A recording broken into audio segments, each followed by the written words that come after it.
todas e a todos, o meu nome é Márcia, eu sou professora da Rede Municipal de Educação de Belo Horizonte, atuando no atendimento educacional especializado desde 2010, ano da implementação do serviço aqui no município. Eu recebi um convite do LEPED, através da professora Mantoan, para fazer esse vídeo discutindo um pouco qual é o papel do atendimento educacional especializado para pessoas com transtorno do espectro do autismo.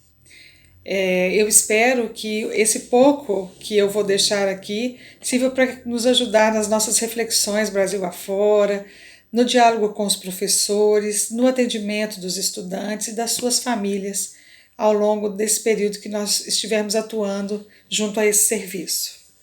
Bom, eu tentei dividir essa pequena apresentação em alguns pontos que eu acho essenciais para a compreensão do trabalho com esse público. E aí o primeiro dele, o mais importante, tem a ver com as diretrizes que nós traçamos aqui para o atendimento. Elas estão pautadas na Política Nacional de Educação Especial na Perspectiva da Educação Inclusiva, que é a política atual que norteia todo o nosso trabalho junto aos estudantes, seja com transtorno do espectro do autismo, seja com outras deficiências. Documento esse pautado em muitas discussões, em documentos internacionais que foram discutidos também ao longo da história e da luta da pessoa com deficiência, culminando aí com o Brasil sendo signatário, da Convenção da ONU, e daí por diante a política então cria força e raiz, e é a partir dela que todas as outras estratégias foram traçadas, e aqui em Belo Horizonte não é diferente. Nós seguimos também, como um apoio para a discussão, um caderno do MEC do ano de 2010, que se chama Educação Especial na Perspectiva da Educação Inclusiva, especificamente para, na época ainda usando a nomenclatura transtornos globais do desenvolvimento, hoje transtornos do espectro do autismo, e que nos dá uma fundamentação teórica muito importante para pensar o atendimento desses estudantes. Bom, tendo essas referências, como nós fazemos? Semanalmente nós nos encontramos em grupos de estudo e discussão, para que então a gente possa aprofundar as discussões, fazer estudos de caso e pensar as estratégias, seja para atuar na sala de AE, seja para fazer as discussões junto às escolas, nas orientações que fazemos. Bom, e qual é o nosso foco de trabalho? O nosso foco de trabalho não é o transtorno. O nosso foco de trabalho são os estudantes, os sujeitos e suas potencialidades e tudo que ele traz de conhecimento, de sonhos, desejos, alegrias, tristezas, desafios, perspectivas. Em função disso, a gente então vai buscar um trabalho que se descola desse trabalho mecânico, desse trabalho de treino, às vezes baseados em alguns métodos que a gente vê para crianças com autismo, por exemplo. A gente vai se pautar no que é o trabalho e o papel do AE, que é buscar recursos de acessibilidade para romper as barreiras do ambiente, num diálogo constante com os professores da sala de aula comum, para que ele pense a diversificação das estratégias de ensino e, somando essas duas grandes estratégias, esse estudante possa acessar o currículo escolar, junto aos seus pares, com os desafios próprios daquela idade. Diante disso, então, a gente aqui não trabalha, por exemplo, com métodos como o ABA. Por quê? Porque a gente entende que esse tipo de atividade de repetição, esse tipo de atividade como o ABA, ou atividades de repetição, atividades de treino, elas não são propostas que devem ser orientadas pelo AE junto à escola. O AE ele não é tratamento, a função de tratar o aluno não é nossa. Então, a gente vai pensar, como eu já disse antes, em que recursos nós podemos disponibilizar para esse estudante e para o seu professor para que ele se desenvolva, para que ele cresça, para que ele possa ser quem ele é. Daí a importância do diálogo com o professor para traçar todas essas estratégias. Bom, e com quais objetivos a gente vai propor, então, esse foco no sujeito, os recursos de acessibilidade, o diálogo com o professor para diversificação das estratégias de ensino? O primeiro grande objetivo é que tudo isso seja potencializador do desenvolvimento das funções mentais superiores, com ênfase na função executiva. Função essa importante para todos nós. Nós vamos falar dela daqui a pouco. A autonomia intelectual e a emancipação desse sujeito, para que ele não seja uma pessoa dependente de outras pessoas, para que ele possa ter o máximo de autonomia garantida a ele. Outro objetivo do trabalho do atendimento educacional especializado tem a ver com a participação desse estudante na proposta pedagógica prevista para a turma através dessas estratégias desenvolvidas. E aqui a gente chega num ponto crucial, que é a ruptura com a ideia de adaptação curricular, e sim a ideia de colocar à disposição desses estudantes e desses professores e até mesmo da família os recursos de acessibilidade que possam ajudar no desenvolvimento dessas funções mentais superiores, geradoras de autonomia. Bom, e o que é isso que eu disse de funções mentais superiores e a função executiva? Bom, o MEC vai nos dizer, e eu peço licença para ler porque eu acho importante, que as funções executivas têm a ver com as condutas de pensamento que permitem a utilização de estratégias adequadas para alcançar os objetivos propostos. Se a gente trocar isso em miúdos, a gente podia dizer que a função executiva tem a ver com a nossa capacidade de antecipar situações, de refletir sobre elas, de tomada de decisão, de adiamento de impulso, de flexibilização do nosso pensamento e de nossas ações, de inibição daquelas respostas que são inadequadas. Tudo isso é importante para que a gente possa resolver os problemas que a vida cotidiana nos apresenta. Só que essas funções executivas, elas não são desenvolvidas com treinos mecânicos. Elas são desenvolvidas à medida que esse sujeito é exposto à necessidade de utilização delas. Elas são desenvolvidas à medida que o meio me desafia a usá-las. Como?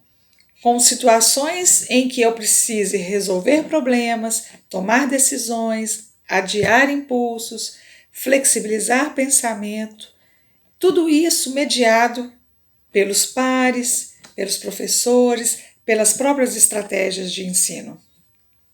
Por isso, a gente defende com os professores e acha que é de extrema importância que todos os estudantes, inclusive os estudantes com deficiência e com o transtorno do espectro do autismo, estejam inseridos nesse tipo de atividade na sala de aula comum. Muitas vezes isso não acontece. E isso é um desafio que nós, como professores do atendimento educacional especializado, ajudando esses professores a pensar sobre tudo isso que eu disse, colabore com a mudança desse cenário. Por quê? De novo, por quê? Vamos pensar. Como eu posso cobrar de um estudante que ele flexibilize o pensamento se em momento algum eu crio situações em que ele precise flexibilizar esse pensamento? Como que eu vou tomar uma decisão se tem alguém sempre tomando decisão por mim? Por que não mediar o processo e deixar que esse estudante pense por si, resolva por si, crie estratégias? Bom, outra questão importante que tem a ver com o desenvolvimento das funções mentais superiores, aí eu cito aqui o professor Miguel Lopes Meleiro, da Universidade de Málaga, que tem um trabalho muito interessante sobre a escola, o livro se chama Por uma Escola Sem Exclusões, é uma obra interessante, e ele vai se basear nos conceitos importantes que já circulam por aí e vai nos dizer que a inteligência ela se faz e se desenvolve a partir do momento que o meio me desafia. Que aquela nossa ideia de que inteligência era algo que eu já nascia ou não com ela, não existe. E que eu preciso qualificar esse meio, inserir esse sujeito nesse meio qualificado culturalmente, rico em informações, rico em situações desafiadoras, para que a minha inteligência se desenvolva e a minha inteligência, então, me ajude no desenvolvimento de todas essas necessidades e demandas que eu tenho para resolver no meio. Pensando aqui que a inteligência é uma função mental superior também e que vai se desenvolvendo à medida que esse meio vai me provocando. Então, toda vez que eu deixo um estudante fora dessas situações, eu estou dificultando a sua inserção nesses processos de desenvolvimento inerentes ao ser humano. Bom, aí você pode me perguntar assim, e quando nada disso dá certo? E às vezes nada disso dá certo. Aí eu te digo, mais importante ainda, cada vez mais potencializar o trabalho no desenvolvimento dessas funções executivas para que esse sujeito, com essas ferramentas culturais do meio, vá se desenvolvendo. Se diante de uma dificuldade você desiste, você está desistindo da potencialidade, você está desistindo da oportunidade. Então a gente sempre defende que a gente não deve desistir da adesão desse estudante a tudo isso, que a gente deve flexibilizar de novo a nossa estratégia, diversificar a nossa estratégia, mediar o processo para que ele vá ganhando essas ferramentas e desenvolvendo essas funções executivas. Bom, e aí, o que nós temos para finalizar? O que nós temos aprendido com tudo isso aqui no atendimento educacional especializado e na parceria que a gente tem estabelecido o tempo todo, busca estabelecer com esses professores da sala de aula comum? A primeira coisa que eu acho que a gente aprende é ver a diferença como um valor, né? E não como um fator de exclusão. E por conta disso, a gente então passa a buscar uma escola das diferenças e não uma escola da homogeneização, e não uma escola do padrão, e não uma escola do treino, não uma escola da repetição. Outro aprendizado que eu acho que toda essa lógica oferece, seja para o estudante, seja para os professores envolvidos, é a importância de que nós, enquanto professores, mudemos o nosso foco daquele olhar de que aquele estudante não aprende para a nossa necessidade de diversificação das estratégias de ensino. E aí essa parceria do AE com o professor da sala de aula comum pode ajudar muito na pesquisa desses recursos, o professor com o que ele sabe, pensar as estratégias importantes também para aquela sala de aula, para que ela possa oferecer diferentes oportunidades para diferentes pessoas. Outra coisa importante é não perder o foco do AE, né? Qual é o nosso foco? Atuar no rompimento das barreiras, criando recursos de acessibilidade para que os estudantes com transtorno do espectro do autismo possam pertencer àquele grupo e acessar o currículo proposto para aquela turma. De diferentes modos, com diferentes recursos, com diferentes estratégias. E por fim, e mais importante, o tempo todo, durante todo esse percurso, promover o pertencimento. Como é bom pertencer, né? O desenvolvimento, a autonomia e a emancipação pela vida toda, para a vida toda. É isso que nós temos tentado construir no nosso trabalho aqui, nas nossas discussões aqui em Belo Horizonte, sempre pautados, então, na política nacional de educação especial na perspectiva da educação inclusiva. Eu espero que essas poucas palavras possam contribuir para despertar a necessidade de refletir sobre o trabalho desse serviço junto a esses estudantes e aos professores orientados por nós. Um grande abraço.